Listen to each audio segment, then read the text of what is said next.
Hello बच्चों, हम लोग विद्युत का लेक्चर 7 तक हम लोग कर चुके थे। लेक्चर 6 में हम ओम का नियम पढ़ाए थे और लेक्चर 7 में हम ओम के नियम पे आधारित क्वेश्चन करवाए थे। अब हम लोग उससे आगे बढ़ रहे हैं प्रतिरोध। तो लेक्चर 8 में यहाँ पे क्या है, विद्युत का लेक्चर 8 है। यहाँ पे इसमें क्या कर रहा है, प्रतिरोध, रेजिस्टेंस क्या होता है वो हम लोग जानते हैं।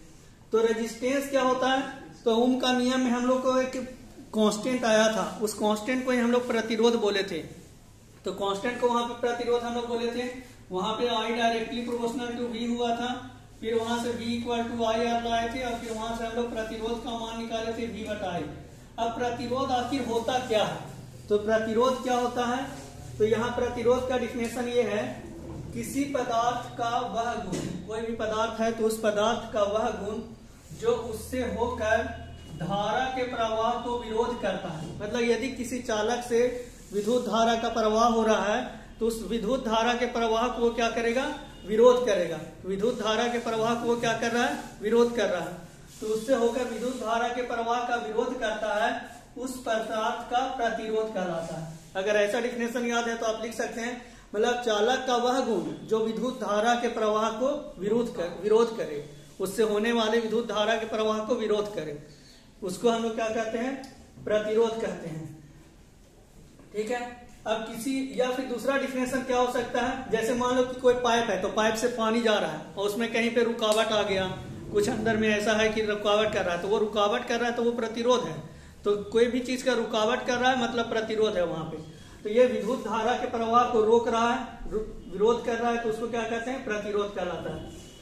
या डिफिनेशन दूसरा क्या है, ओम का नियम से हम लोग क्या जानते हैं, V बराबर आई आर जानते हैं। तो यहाँ से R बराबर क्या होगा, V बाई आई। तो इसमें रटने का कोई जरूरत नहीं है, सेकंड डिफिनेशन आराम से आपको याद रहेगा, क्योंकि ओम का नियम हर किसी को याद रहता है, V बराबर आई आर। तो वहां से R बराबर V बटा आई, मतलब ये अनुपात हम लोग बोल सकते हैं। किसका अनुपात, तो विभवांतर और उसमें प्रवाहित विद्युत धारा, ये दोनों के अनुपात को हम लोग प्रतिरोध कहते हैं। तो ये 3 मार्क्स वाला क्वेश्चन में आ सकता है कि प्रतिरोध क्या है, उसका डिफिनेशन लिखें और उसका मात्रक लिखें। ये क्वेश्चन आता है 3 मार्क्स में। तो यहाँ पे एक और डिफिनेशन हम लोग क्या दे सकते हैं, किसी चालक के सिरों के बीच विभवांतर, मतलब कोई चालक है और उसको सिरों के बीच क्या होगा, विभवांतर। यहाँ पे हम लोग बैटरी लगाएंगे तो यहाँ पे विभवांतर होगा, मान लो V विभवांतर है। तो किसी चालक के सिरों के बीच विभवांतर एवं प्रवाहित धारा, मानो कि इसमें प्रवाहित धारा आई है, आई धारा प्रवाहित हो रहा है विभवांतर V से। तो किसी चालक के सिरों के बीच विभवांतर एवं प्रवाहित धारा के अनुपात को, वो दोनों का जो अनुपात होगा उसी को हम लोग क्या कहते हैं, चालक का प्रतिरोध कहते हैं। यहाँ से R बराबर क्या आ गया, V बाई आई। अब हम लोग इसके आगे देखते हैं इसका मात्रक ये सब क्या होता है।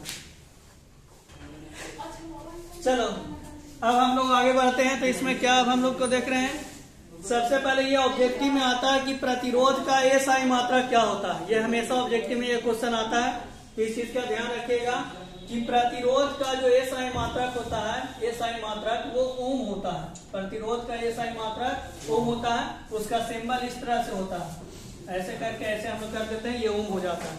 तो इस तरह से ये सिंबल भी लिखना है, ओम हमेशा ऐसे सिंबल में लिखते हैं। तो प्रतिरोध का एसआई मात्रक ओम होता है। अब यहाँ पर 1 ओम प्रतिरोध को परिभाषित करें। तो यहाँ पे क्वेश्चन आता है कि 1 ओम प्रतिरोध को किस तरह से हम लोग परिभाषित करेंगे। तो 1 ओम प्रतिरोध को क्या करना है, परिभाषित करना है। तो यहाँ पे 1 ओम प्रतिरोध को परिभाषित करना है, तो डिफिनेशन रटने का कोई जरूरत नहीं है, रटने से कभी भी डिफिनेशन याद नहीं होगा। 1 ओम प्रतिरोध को परिभाषित करना है, तो हम लोग ओम का नियम से क्या जानते हैं, ओम का नियम से हम लोग V बराबर आई आर जानते हैं। तो R बराबर क्या होता है, V बाई आई। तो R बराबर V बाई आई होता है। तो हम लोग 1 ओम करने के लिए, R का मान 1 ओम करने के लिए V का मान को 1 वोल्ट और I के मान को 1 एम्पियर करेंगे तो 1 ओम आ जाएगा। इसका मतलब डिफिनेशन हमको 1 वोल्ट और 1 एम्पियर के लिए देना है। तो ये हम लोग आराम से याद रख सकते हैं कि किसी चालक के सिरों के बीच का विभवांतर 1 वोल्ट हो। मान लो कोई चालक है और चालक के सिरों के बीच का विभवांतर 1 वोल्ट हो तथा उससे प्रवाहित धारा 1 एम्पियर हो। किसी चालक के सिरों के बीच का विभवांतर 1 वोल्ट हो तथा उससे प्रवाहित धारा 1 एम्पियर हो, तो चालक का प्रतिरोध 1 ओम का रहता है। तो उस समय जो चालक का प्रतिरोध होगा उसको हम लोग क्या कहेंगे, 1 ओम प्रतिरोध कहेंगे। तो R बराबर V बटा आई हो गया। तो यहाँ 1 ओम बराबर 1 वोल्ट बटा 1 एम्पियर या ओम बराबर वोल्ट बाय एम्पियर। इस तरह का यूनिट होता है कि इनमें से कौन प्रतिरोध का मात्रक है। तो कभी कभी एसआई मात्रक नहीं बोल करके सिर्फ मात्रक बोलेगा, तो वोल्ट पर एम्पियर भी हो सकता है उसका मात्रक, तो वोल्ट पर एम्पियर भी इसका मात्रक है या ओम बोल सकते हैं। अब देखिए यहाँ पे एक बहुत बड़ा कंफ्यूजन आता है कि रजिस्टर क्या होता है और रेजिस्टेंस क्या होता है। प्रतिरोधक अलग है, प्रतिरोधक मतलब रजिस्टर, वो क्या हुआ, एक युक्ति हुआ। जैसे कि हम लोग कॉइल ये सब यूज करते हैं हीटर में, तो हीटर में जो कॉइल का यूज कर रहे हैं तो वो कॉइल जो है उसको प्रतिरोधक बोलेंगे, रजिस्टर बोलेंगे। लेकिन उस कॉइल का जो गुण होगा, मतलब वो किस तरह का मटेरियल का बना हुआ है, नाइक्रोम का है या फिर और अच्छा मटेरियल का है, तो उसका जो गुण हुआ उस गुण को हम लोग प्रतिरोध बोलते हैं, रेजिस्टेंस बोलते हैं। या फिर बल्ब हो गया, तो बल्ब भी एक तरह का, उसमें भी रेजिस्टेंस होता है, तो बल्ब एक युक्ति हो गया तो उसको रजिस्टर बोल सकते हैं, बल्ब को एक रजिस्टर बोल सकते हैं, ठीक है। या फिर हम लोग आयरन जो करते हैं, प्रेस करते हैं, उसको एक रजिस्टर बोल सकते हैं। लेकिन उसके अंदर जो गुण है उस गुण को हम लोग रेजिस्टेंस बोल रहे हैं। तो रेजिस्टेंस एक तरह का गुण है, और जबकि वो जो युक्ति है, जो डिवाइस है, उसको हम लोग प्रतिरोधक रजिस्टर बोलते हैं। तो प्रतिरोधक हो गया, रजिस्टर एक डिवाइस है और उसका प्रतिरोध क्या, उसका एक गुण है। तो कहीं कहीं पे बोला जाता है कि 10 ओम उसका प्रतिरोध है, तो 10 ओम प्रतिरोध हम लोग सिंपल वर्ड में बोल देते हैं, तो वो 10 ओम प्रतिरोध उस युक्ति का प्रतिरोध हुआ, उस युक्ति को हम लोग रजिस्टर बोलते हैं। तो वो एक तरह का रजिस्टर है और उसका प्रतिरोध 10 ओम है, इसलिए रजिस्टर होता है। इसका सिंबल इस तरह से होता है, इस तरह से सिंबल दे दिए, तैयार हो गया तुम्हारा ये प्रतिरोधक का सिंबल हो गया। एक और होता है सिंबल, वो क्या होता है, इस तरह से रेजिस्टेंस करके और इसमें इस तरह से दिया हुआ रहता है। तो ऐसे अगर दिया हुआ रहता है मतलब ये वेरिएबल है, ये इस रेजिस्टेंस का मान हमेशा बदलेगा। तो यहाँ पे ये रेजिस्टेंस का मान बदल सकता है, तो ऐसे एरो अगर दिया हुआ है इसका मतलब उसका रेजिस्टेंस का मान क्या होगा, बदलेगा। तो इस तरह का दो सिंबल होता है, ये फिक्स रेजिस्टेंस हुआ और ये वेरिएबल हुआ कि बदलेगा, वो समय के साथ बदल सकता है, मतलब हम उसको खुद से बदल भी सकते हैं। चलो ठीक है, अब हम लोग आगे चलते हैं। चलो अब हम लोग नेक्स्ट देख रहे हैं चालक प्रतिरोध के प्रभावी कारक, मतलब चालक का प्रतिरोध किन किन बातों पर निर्भर करता है, ये क्वेश्चन आता है। तो ये क्वेश्चन अगर 3 मार्क्स में आता है, देखिए ये दोनों क्वेश्चन 3 मार्क्स में भी आता है और सेम क्वेश्चन 5 मार्क्स में भी आता है। तो अगर 3 मार्क्स या 2 मार्क्स में ये क्वेश्चन दे रहा है कि चालक का प्रतिरोध किन किन बातों पर निर्भर करता है, ये लिखिए। तो अगर 2 या 3 मार्क्स में ये क्वेश्चन आता है तो बस इतना लिख देना है। तो ये चालक का प्रतिरोध और निम्न कारकों पर निर्भर करता है। पहला कारक क्या है, चालक की लंबाई पर, मतलब चालक की लंबाई पर निर्भर करता है। जितना ज्यादा, ये हम आगे डिटेल से बताएंगे कि ये डायरेक्टली प्रोपोर्शनल का साइन है, मतलब समानुपाती होता है। चालक का जो प्रतिरोध होता है उसके लंबाई के समानुपाती होता है, मतलब जितना ज्यादा लंबा होगा चालक उसका प्रतिरोध उतना ही ज्यादा होगा। तो और डायरेक्टली प्रोपोर्शनल 12 है। फिर है चालक की मोटाई पर, तो चालक की मोटाई का मतलब अनुप्रस्थ काट का क्षेत्रफल, ये हम चालक बनाए हैं, इसका ये लंबाई हो गया और ये अनुप्रस्थ काट का क्षेत्रफल हो गया, मोटाई हो गया। तो चालक की मोटाई पर, तो चालक की मोटाई का क्या होता है, इनवर्सली प्रोपोर्शनल होता है, ये गलत लिख दिया है, 1/a होता है, इनवर्सली प्रोपोर्शनल होता है, ठीक है। जितना ज्यादा मोटा होता है उतना वो कम प्रतिरोध होता है, और जितना कम मोटा होता है उतना ज्यादा प्रतिरोध होता है। ये इनवर्सली प्रोपोर्शनल टू ए होता है। तो यहाँ पे ये डायरेक्टली प्रोपोर्शनल होता है, समानुपाती होता है, यहाँ पे व्युत्क्रमानुपाती होता है। तो 1/a हो गया। कि चालक के पदार्थ पर निर्भर करता है कि वो किस मटेरियल का बना हुआ है, कॉपर का है, एल्युमिनियम का है या चांदी का है, किस चीज का वो तार है, इस पे निर्भर करता है। तो चालक के पदार्थ पर निर्भर करता है। फिर चालक के ताप पर भी निर्भर करता है कि उसका टेम्परेचर कितना है, तो टेम्परेचर पर भी निर्भर करता है। और फाइनली ये फार्मूला अगर आपको याद है, R = ρL/A, इस फार्मूला को अभी हम प्रूफ करेंगे। ये फार्मूला कैसे आया है, R = ρL/A। तो इस तरह से बस फिगर बना दीजिएगा, ये 3 मार्क्स में आपका हो जाएगा। लेकिन 5 मार्क्स में पूछेगा तो इतना से काम नहीं चलेगा। 5 मार्क्स के लिए अब हम यही सारा पॉइंट का डिटेल लिखेंगे, तो वो 5 मार्क्स में हम लोग लिखेंगे। चलिए ठीक है, तो अब हम लोग नेक्स्ट कर रहे हैं 5 मार्क्स के लिए। तुम नीचे कर देना। चलिए अब हम लोग आगे देख रहे हैं चालक प्रतिरोध के प्रभावी कारक। सेम यही चीज हम लोग 3 मार्क्स के लिए बताए हैं, 3 मार्क्स के लिए ये सेम चीज हम बताए हैं। अब यही सेम क्वेश्चन अगर 5 मार्क्स में आता है, 5 नंबर में अगर यही क्वेश्चन आता है तो हम लोग किस तरह से लिखेंगे। तो चालक के प्रतिरोध निम्न कारकों पर निर्भर करता है। तो 5 मार्क्स में लिखने के लिए हम लोग इस तरह से पूरा डिटेल लिखेंगे। तो तो पहले यहाँ पे क्या कीजिएगा, एक फिगर बना लीजिएगा चालक का, कि इस चालक में उसका लंबाई दिखे और ये क्रॉस सेक्शन एरिया मतलब उसका मोटाई दिखे। तो मोटाई और लंबाई दोनों दिखाते हुए एक फिगर जरूर बना दीजिएगा। फिगर बनाने से आपका मार्क्स, फिजिक्स में फिगर बनाने से मार्क्स अपने आप बढ़ जाता है। तो फिगर से ही दिख जाता है एग्जामिनर को कि आगे हमको चेक करने का कोई जरूरत नहीं है। फिगर अगर सही से फिजिक्स में बनाइएगा तो आपको नंबर अच्छा मिलेगा। तो यहाँ पे लंबाई एल और ये क्रॉस सेक्शन एरिया एक हम बनाती हैं। उसके बाद एग्जाम में और क्या चीज का ध्यान रखना है, अगर आंसर लॉन्ग क्वेश्चन लिखे हैं उसमें हमको अच्छा मार्क्स मिले, 5 में 5 नंबर पूरा मिले, तो इसके लिए जिस तरह से देखिए हम लोग यहाँ पे पॉइंट लिखे हैं तो पॉइंट को अलग कलर से लिखे हैं। जैसे चालक का प्रतिरोध किन किन कारकों पर निर्भर करता है, तो चालक की लंबाई पर, चालक की मोटाई पर, चालक के पदार्थ पर, चालक के ताप पर। तो ये हम अलग कलर से लिखे हैं और इसका जो डिटेल है वो हम अलग कलर से लिखे हैं। तो ये अलग कलर से लिखने से क्या होता है कि एग्जामिनर को अपने आप यहाँ पे ध्यान आ जाता है कि ये सारा पॉइंट लिख दिया है। मतलब एग्जामिनर का नंबर अपने हाथ से इसलिए आराम से मिलता है कि जब उसको चेक करने में बहुत सुविधा हो, जो आंसर चाहिए वो आंसर उसको डायरेक्ट दिख जाए तो नंबर तुरंत देख करके वो अपना आगे निकल जाता है। तो यहाँ पे क्या है, इस तरह से हम लोग अपना, या फिर अगर मान लिया आप एग्जाम में सिर्फ ब्लू कलर का पेन लेकर के गए हैं तो ब्लू कलर से अपना लिख लीजिए और एक ब्लैक पेन, मतलब ब्लू और ब्लैक का यूज करना है। कभी भी रेड या ग्रीन कलर का पेन का यूज नहीं करना है। तो रेड या ग्रीन कलर का यूज नहीं करना है, ब्लू या ब्लैक कलर का ही पेन का यूज करना है। तो अगर मान लिया आप ब्लू से हेडिंग लिख रहे हैं तो ब्लैक से उसका डिटेल लिखिए।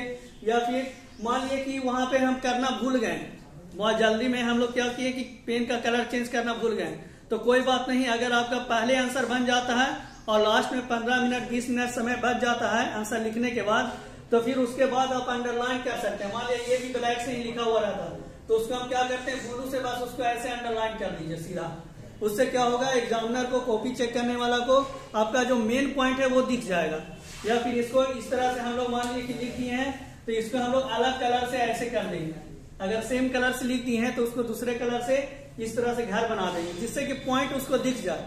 अगर समय बचता है तो, अगर समय नहीं बचता है तो फिर कोई बात नहीं, लास्ट में मान लिया 10-15 मिनट बच जाता है। और कभी भी एग्जाम में पहले क्वेश्चन सॉल्व हो जाए, बन जाए, तो उसके बाद कभी भी एग्जाम हॉल छोड़ना नहीं चाहिए कि हम 10 मिनट पहले एग्जाम हॉल छोड़ के निकल गए। एग्जाम में लास्ट तक रहना चाहिए, जितना हमको समय दिया गया पूरा समय हमको बैठे रहना चाहिए। बैठे रहने से कुछ ना कुछ आपको त्रुटि दिख ही जाएगा, कहीं ना कहीं एक नंबर अगर कट रहा है तो वो एक नंबर बच जाएगा आपका। तो अगर हो जाता है पूरा कॉपी तो कॉपी को चेक करते रहिए कि मेरा कहाँ पे गलत है, ये नहीं कि दूसरे को बताने में या दूसरे को देखने में अपना समय व्यस्त कर रहे हैं। चलिए हम लोग आगे बढ़ते हैं। तो यहाँ पे क्या हुआ, 5 मार्क्स क्वेश्चन में आएगा। तो यहाँ सबसे पहले क्या है, चालक की लंबाई पर। तो चालक की लंबाई क्या होता है, उसका समानुपाती होता है, किसी चालक का प्रतिरोध और उसके लंबाई के समानुपाती होता है। कहीं कहीं बुक में समानुपाती के जगह पे अनुक्रमानुपाती भी लिखता है। तो समानुपाती और अनुक्रमानुपाती दोनों एक ही वर्ड हुआ, लेकिन व्युत्क्रमानुपाती अलग वर्ड हुआ। तो समानुपाती और अनुक्रमानुपाती एक ही वर्ड है। तो किसी चालक का प्रतिरोध उसके लंबाई के समानुपाती होता है, मतलब चालक का लंबाई जितना बड़ा होगा उतना ज्यादा प्रतिरोध होगा। मान लिया हम 1 मीटर का एक कॉपर का तार लिए हैं और उसके जगह पर 2 मीटर के कॉपर का तार लेंगे तो उसका प्रतिरोध उसका दुगना होगा। तो जितना ज्यादा लंबाई होगा उतना ज्यादा प्रतिरोध होगा। इसका मतलब R directly proportional to L। ये हो गया समीकरण 1। दूसरा क्या है, चालक की मोटाई पर। मोटाई मतलब इसका क्रॉस सेक्शन एरिया पर, इसका जो क्रॉस सेक्शन एरिया होता है मोटाई उस पे। तो किसी चालक का प्रतिरोध उसके अनुप्रस्थ काट के क्षेत्रफल के व्युत्क्रमानुपाती होता है।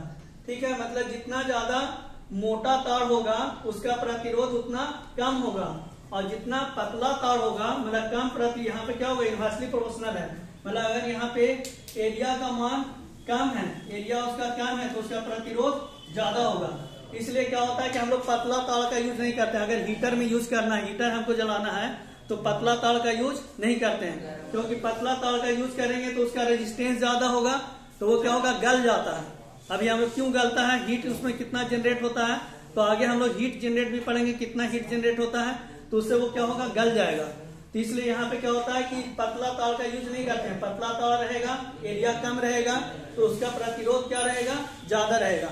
और अगर मोटा तार यूज करेंगे, मोटर ये सब चलाना है, तो अगर हम मोटा तार का यूज करेंगे तो मोटा तार का क्या होगा, एरिया ज्यादा होगा तो प्रतिरोध कम होगा, प्रतिरोध कम होगा तो हमको ज्यादा अच्छा से उसमें करंट ये सब मिलेगा, विरोध कम करेगा वो। तो इसलिए क्या होगा, हम लोग अच्छा यूज करना रहता है, कोई अच्छा चीज हमको चलाना रहता है, हीटर या फिर मोटर ये सब, तो मोटा तार का यूज करते हैं, और नॉर्मल बल्ब जलाना रहता है तो पतला तार से भी काम चल जाता है।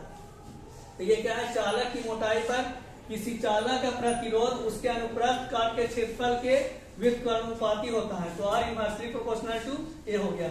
अब चालक के पदार्थ पर भी निर्भर करता है कि चालक का प्रतिरोध अलग अलग पदार्थ जैसे कॉपर, एल्युमिनियम, चांदी, एजी हो गया इत्यादि के लिए अलग अलग होता क्या है कि हर तरह का वायर मार्केट में मिलता है, कोई 8 रुपए मीटर, कोई 5 रुपए मीटर भी मिल जाता है, कोई 10 रुपए मीटर मिलता है। तो वो ये क्या होता है, पैसा का डिफरेंस रहता है और सबका मोटाई बराबर रहेगा, सब एक ही तरह का मोटाई का रहेगा, लेकिन पैसा अलग अलग रहता है। तो डिपेंड करता है उसके अंदर मटेरियल पे कि वो मटेरियल क्या होता है, कभी कोई कॉपर का रहता है, कहीं पे एल्युमिनियम का रहता है, तो वो मटेरियल अलग अलग रहता है, इसके अनुसार वहां पे रेट चेंज होता है। तो अलग अलग पदार्थ का के लिए अलग अलग होता है उसका प्रतिरोध का मान। इसके लिए हम लोग डिटेल अभी आगे हम लोग समझेंगे। उसके बाद है चालक के ताप पर, ये बहुत इंपॉर्टेंट है। चालक के ताप पर, ये ऑब्जेक्टिव में पूछता है कभी कभी कि चालक के ताप पर किस तरह से प्रतिरोध निर्भर करता है। तो ताप के बढ़ने से, अगर हम लोग टेम्परेचर को बढ़ा रहे हैं तो ताप के बढ़ने पर चालक का प्रतिरोध बढ़ता है। टेम्परेचर अगर बढ़ेगा तो प्रतिरोध भी बढ़ेगा। तो यहाँ पर जो है वो चालक का प्रतिरोध यहाँ पे क्या है, बढ़ता है। अब यहाँ पे समीकरण 1 तथा 2 हम लोग देख रहे हैं। समीकरण 1 तथा 2 से हमको क्या दिख रहा है, R directly proportional to L ऊपर में है और ए नीचे में है, तो R directly proportional to L by A हमको दिखा। तो R directly proportional to L by A दिखा। तो यहाँ से आर इक्वल टू ये जो है कांस्टेंट, तो रो को अलग कर दिए तो रो एल बाई ए, तो आर इक्वल टू यहाँ से क्या हो गया, रो एल बाई ए। तो ये फाइनल फार्मूला हो गया, R equal to rho L by A, ये जो है वो फाइनल फार्मूला हो गया। ये बहुत इंपॉर्टेंट फार्मूला है, इस पे बहुत सारा क्वेश्चन आता है एग्जाम में, हम लोग अभी क्वेश्चन इस पे करेंगे। तो R equal to rho L by A, जहाँ रो क्या है, एक स्थिरांक है जिसे चालक का प्रतिरोधकता कहते हैं। रो एक स्थिरांक है जिसे हम लोग चालक का प्रतिरोधकता कहते हैं। प्रतिरोधकता के बारे में भी ऑब्जेक्टिव क्वेश्चन में आता है, प्रतिरोधकता का ऐसा मात्रक ये सब लिखने के लिए आता है। तो रो एक स्थिरांक है जिसे चालक का प्रतिरोधकता कहते हैं। चलिए ठीक है, तो इसको आप लोग 5 मार्क्स के लिए अच्छा से कर लीजिएगा, एग्जाम में आता है ये 5 मार्क्स में। चलो अब हम लोग देख रहे हैं प्रतिरोधकता रो का ऐसा मात्रक, ये भी ऑब्जेक्टिव में आता है। कभी कभी प्रतिरोध का पूछ देता है, कभी कभी प्रतिरोधकता का पूछता है। तो प्रतिरोधकता रो का ऐसा मात्रा क्या होता है ये हम लोग देखते हैं।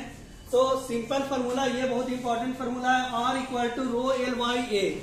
मतलब इस चैप्टर में 2 फार्मूला इंपॉर्टेंट है, एक ओम्स का नियम V equal to I R, एक इसको याद रखिएगा, एक दूसरा R equal to rho L by A. ये दोनों फार्मूला बहुत इंपॉर्टेंट है इस चैप्टर के लिए। फिर आगे हम लोग प्रतिरोधों का समूहन पढ़ेंगे तो उसमें भी हम लोग देखेंगे फार्मूला, तो वो इंपॉर्टेंट रहेगा। तो यहाँ पे इससे हम लोग R equal to rho L by A है, तो यहाँ से रो बराबर क्या हो जाएगा, रो को हम लोग एक साइड करेंगे तो आर इंटू ए और वाई एल होगा। कभी भी मात्रा को रटने का कोशिश नहीं कीजिए, नहीं तो कभी नहीं याद हो पाएगा। तो इस फार्मूला से हम लोग देख रहे हैं R equal to rho L by A से, तो यहाँ rho equal to R into A by L हम लोग कर रहे हैं। तो रो, अब यहाँ पे प्रतिरोध आर आ रहा है, तो आर की जगह पे हम लोग ओम लिखेंगे। अब क्रॉस सेक्शन एरिया है, तो किसी भी चीज का जो एरिया होता है वो मीटर स्क्वायर में रहता है, इसलिए हम लोग एरिया का जो यहाँ पे यूनिट लिख रहे हैं वो क्या लिख रहे हैं, मीटर स्क्वायर। और नीचे में जो लंबाई है, लंबाई की जगह पे ये मीटर हो गया। तो यहाँ पे मीटर स्क्वायर, यहाँ पे मीटर है, तो मीटर से मीटर ये क्या होगा, कैंसिल हो जाएगा। तो रो इक्वल टू क्या हो गया, ओम इंटू मीटर, तो ओम मीटर हो गया। तो प्रतिरोधकता का एसआई मात्रा क्या हो गया, ओम मीटर। तो ये भी ऑब्जेक्टिव में आता है कि प्रतिरोधकता का एसआई मात्रा क्या है, तो ओम मीटर। प्रतिरोध का बोलेगा तो ओम, लेकिन प्रतिरोधकता का बोलेगा तो ओम मीटर। उसके बाद प्रतिरोधकता क्या है, पदार्थ का एक महत्वपूर्ण गुण है। प्रतिरोध भी पदार्थ का एक गुण ही है, लेकिन प्रतिरोधकता भी पदार्थ का एक महत्वपूर्ण गुण है। धातु एवं मिश्र धातु का जो प्रतिरोधकता है वो बहुत कम होता है, 10 पे पावर माइनस 8 से 10 पे पावर माइनस 6 के लगभग होता है। ये बुक में एनसीईआरटी में दिया हुआ है प्रतिरोधकता का मान, उसको आप लोग देख सकते हैं, लेकिन वो कभी एग्जाम में पूछेगा नहीं आपसे। कभी भी क्वेश्चन देगा तो प्रतिरोधकता का मान दिया हुआ रहेगा, इसलिए उसको रटने का कोई जरूरत नहीं है, याद करने का कोई आवश्यकता नहीं है। यहाँ पे धातु एवं मिश्र धातु की प्रतिरोधकता बहुत कम होती है, विद्युत रोधी का प्रतिरोधकता बहुत अधिक होता है। विद्युत रोधी जैसे कांच, हीरा, रबर, प्लास्टिक, ये सब का जो प्रतिरोधकता होता है वो बहुत ज्यादा होता है, इसलिए उससे करंट पास नहीं करता है, उससे हमको करंट नहीं लगा सकते हैं। चांदी का प्रतिरोधकता बहुत कम होता है, चांदी का जो होता है उसका प्रतिरोधकता बहुत कम होता है, इसलिए अतः चांदी विद्युत का सबसे अच्छा चालक है। मतलब हम लोग कॉपर, एल्युमिनियम ये सबसे कंपेयर करेंगे, नाइट्रोम ये सबसे, तो चांदी का प्रतिरोधकता बहुत कम होता है, तो चांदी विद्युत का सबसे अच्छा चालक है। तो बोलोगे सर चांदी का काहे नहीं वायर आता है, तो चांदी क्या है, बहुत महंगा होगा, कॉपर ये सब की तुलना में वो बहुत महंगा है, इसलिए उसका हम लोग यूज नहीं करते हैं। लेकिन चांदी क्या है, विद्युत का बहुत अच्छा चालक है।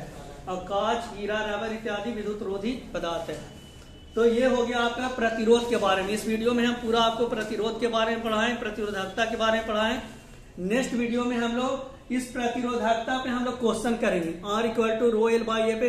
हम हर वीडियो में क्या कर रहे हैं, थ्योरी का अलग वीडियो बना रहे हैं, क्वेश्चन का अलग बना रहे हैं, ताकि जिनको सिर्फ क्वेश्चन करना है तो वो क्वेश्चन देख सकते हैं, जिनको थ्योरी सिर्फ पढ़ना है तो वो थ्योरी पढ़ सकते हैं। इसलिए हम अगला वीडियो में इस पे रिलेटेड सिर्फ हम लोग न्यूमेरिकल देखेंगे, R=ρL/A पे, और फिर उसके नेक्स्ट वीडियो में हम लोग थ्योरी देखेंगे प्रतिरोधों का समूहन, श्रेणी क्रम और समांतर क्रम समूहन। ठीक है, तो इसी तरह से वीडियो को देखते रहिए और लाइक और शेयर सब्सक्राइब कीजिए। चलिए।